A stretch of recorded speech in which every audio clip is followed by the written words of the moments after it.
Okay, this is Kevin Brooks, author of Glider Infantryman, Behind Enemy Lines in World War II, about the 327 of the 101st Airborne in World War II in Europe. And today I have with me Carmen Giese. Carmen was in Company B of the 401. The Company B, along with A and C of the 401, served as the 3rd Battalion of the 327. And today, Carmen is going to talk with us about his experience in the first 8 days of Bastogne. Okay, Carmen, so you guys left Holland, so do you want to pick up there? We left Holland on the end of November. And from what we were told, we left with 33 men in the company. And we headed to Morlaix, France, to our new base, where we got some new replacements, and we got our Thanksgiving dinner, and we were billeted in old French barracks. Some of the division were in tents. My company was in brick barracks, which was real old, and there was a mess. And we cleaned up and started going to movies and things like that. Started to get passes to Reims and to the little town Morlaix. Some guys were got passes to Paris, some went to London. I never got no further than Morlaix and Reims, because I wasn't such a good gambler. I lost a little money. I couldn't go too many places. But anyway, it was like,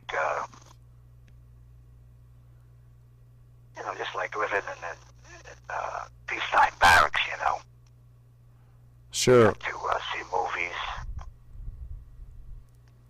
But it didn't last that long, we were only there a couple of weeks.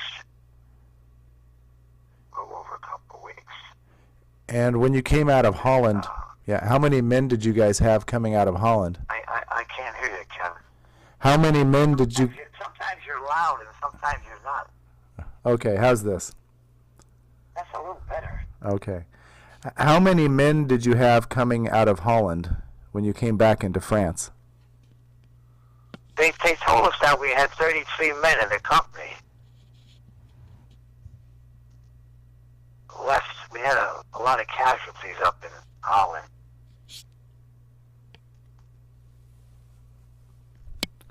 Okay. And so then, can you tell us about the ride and experience you had on going to Bastogne? Well, we were awakened on the, I believe it was the 18th of December. We're waking up early in the morning by our sergeants that there was a breakthrough up north in Belgium. And we had to go to the supply room and grab whatever we could in ammunition, and they told us that it was cold up there and we should grab a lot of socks if we could, put a lot of warm clothing on. So I went down to the supply room. I got 2 bandoliers of ammunition. I filled my ammunition belt up. I got lucky enough to get a pair of goulashes, which were there was not too many of them around. Some guys had their combat boots on, and some guys had parachute boots on, and guys like myself, we had goulashes, which helped a little bit. But I put on my long underwear that they issued us. In fact, I think it was the first time I ever used them. And on top of that,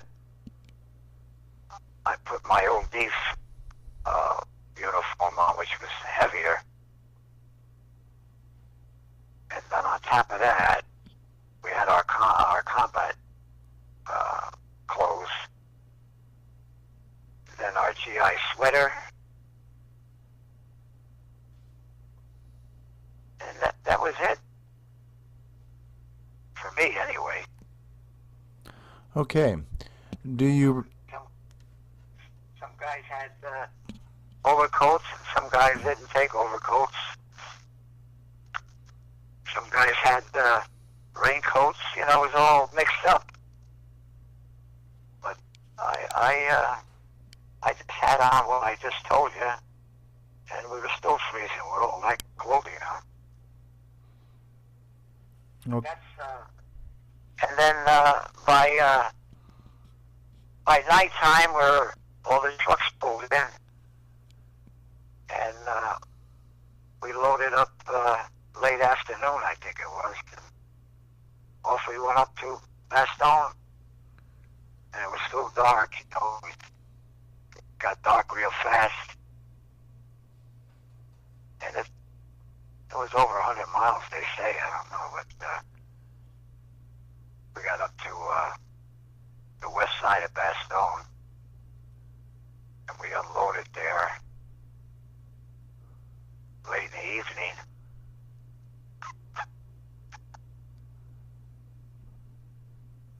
And I think it was St. Antoine, I think, around in that area that we got off on Highway 4, I think it was. And you want to ask me anything else? Well, I guess you can talk to us about your experience then as the enemy, I think it swung around Bastogne and it approached the west, and I think you had an experience there with the medical unit. Yeah, well, what happened was we were put on roadblocks. Patrols were sent out, and about maybe 12 o'clock around that was at midnight. There was talk about there was some problems down at the crossroads. We call it the crossroads X in our field hospital. You see, when you go into combat, the field hospital is always put in the rear. So at the time, the front was on the east side of Bastogne. But the Germans moved so fast, north and west, they came down around Bastogne and captured the field hospital. And then it wasn't the rear anymore. There was no rear, or, you know, it just became a mess, you know. But anyway, orders came down to my company commander, Cap McDonald, to go down to the crossroads and see what was going on down there. So we got our orders around after 12, I guess it was. I don't know, you know, I don't know exactly. But we marched, the company marched on both sides of the highway with guys in the middle. You know, we had some guys in the middle, like scouts, you know, keeping in contact with each side of the highway. But anyway, we marched down for about, they say 90 minutes. I guess that was close. And we had a march on, through some swamps and, you know, on the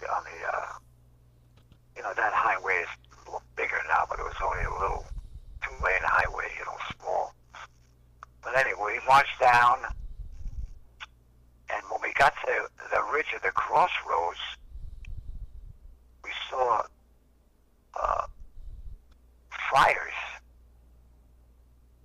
and we heard horns blowing and a lot of racket, because the Germans had ambushed one of our convoys coming in from France into Bastogne.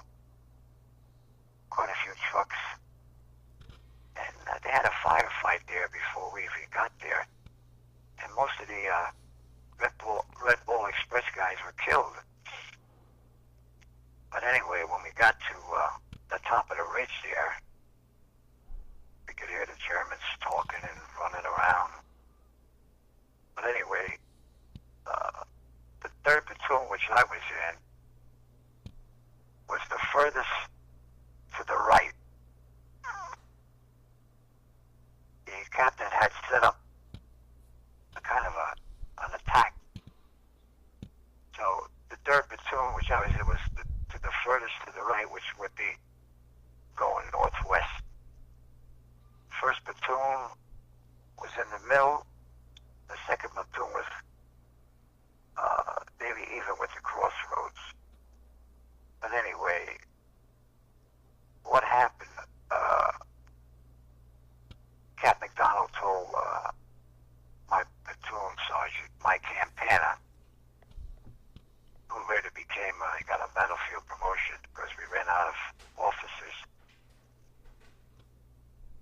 He told Mike to send 2 guys down to the road. And I was one of the scouts with a guy named Charlie Sawyer. And we went out, and the plan was for one of us to fire off 2 shots, and that would be the signal for the whole company to come down in an attack. So what happened? Charlie and I got down to the road, and we could hear a lot of Germans walking around.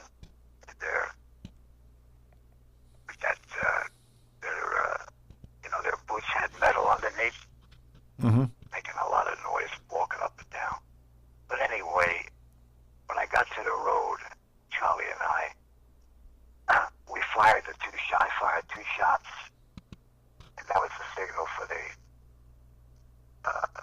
company to come down. Now what happens was, we caught them by surprise. They didn't know we were there. And a lot of them start running up towards the north from where they came from originally, the Germans. And they came right in front of Charlie and I while the rest of the platoon was coming down.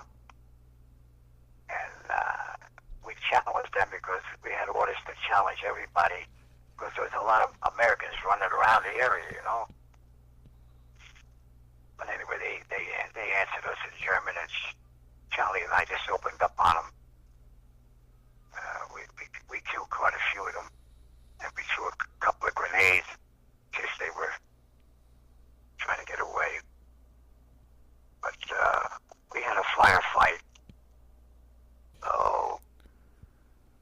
For maybe an hour or so. How many enemy soldiers would you estimate were running away? Well, they say after the 2-day battle we had there, they lost 50 Germans.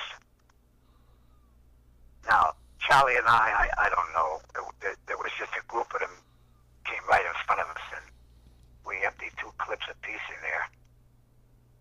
And the next day when it got light, there was bodies all over the place. There was American bodies from the convoy,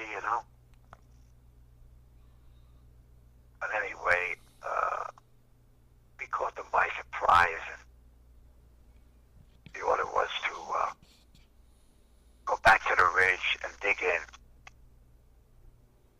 So we went back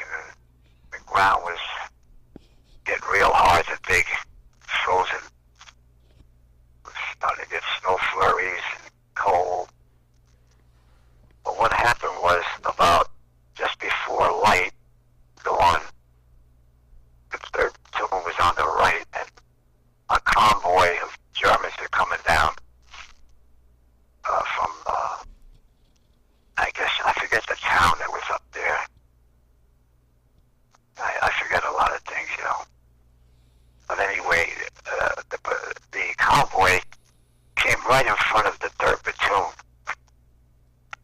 So Mike said, nobody fires until we see what's coming, because it was foggy, and it was just starting to get light. Sure enough, there was they say, years ago I said there were 7, but the official thing, there was 9 vehicles. But anyway, during the night, the anti-tank company came down.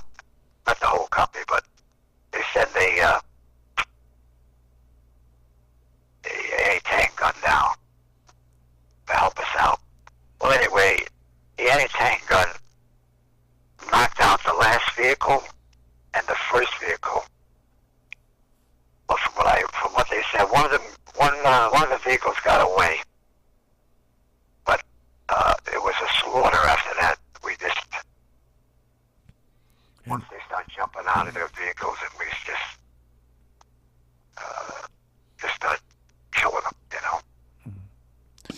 Boy, it was a slaughter. You had told me a story about a camera at the medical tent. Well, yeah. Well, what happened after all the firing and the combat stopped? We went across the road. When I say we, I mean a few of the guys. And we went across the road, and then we wanted just a little off the road. There's a little wooded area, and we went through there, and there was our field hospital, all shot up.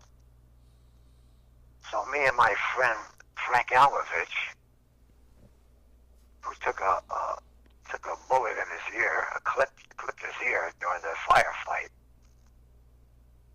and we were going through the hospital tent, and we came into the operating tent, Frank and I, and there's 2 paratroopers on gurneys, and one of them still had plasma on a stand going. But anyway,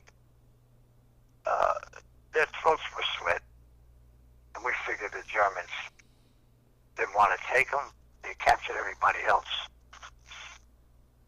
and we figured they slit their throats not to take them, because they were wounded pretty bad. So going through the tents and the foxhole around, Frank and I came across a foxhole, and there's a pack in there, some kind of a pack, but inside of it was a camera, a small Kodak black camera, and it had 12 film in it. So I took a picture of a couple of the tents that were there, and it's been around now a lot. I don't know if you ever saw it, but it was a picture of the tents at the hospital. So what happens? Frank had to go back because he was hit in the ear, and I told him, take the camera, you know, because I didn't know if he was going to come back or not, you know. So he put it in his bag, his pack. So we stood there. We stood there all morning, and then they start coming with tanks.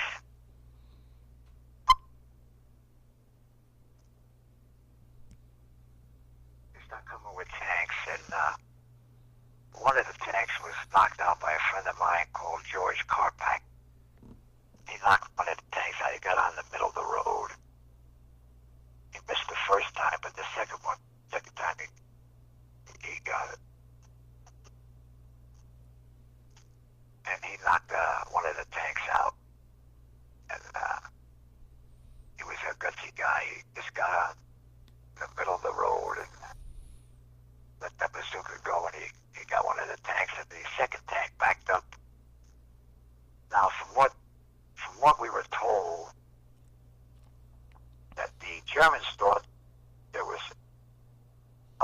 battalion or more there at the crossroads.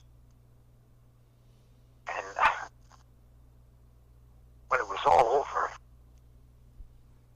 the German that was in charge, I forget what his rank was, but anyway, what they were telling us that his commander came down the next day and found out that we were gone.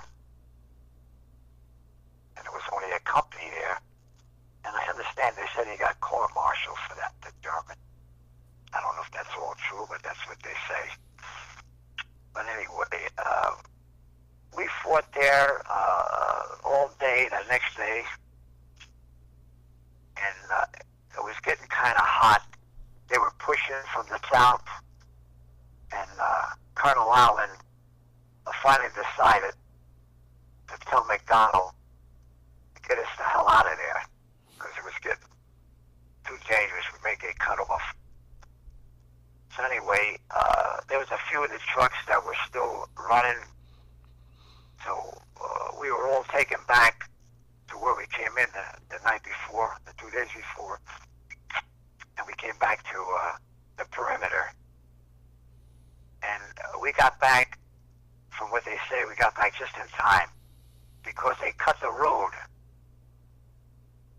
If we didn't leave when we did, the whole company would have been captured, from what they say. But anyway, we got in position and we dug in.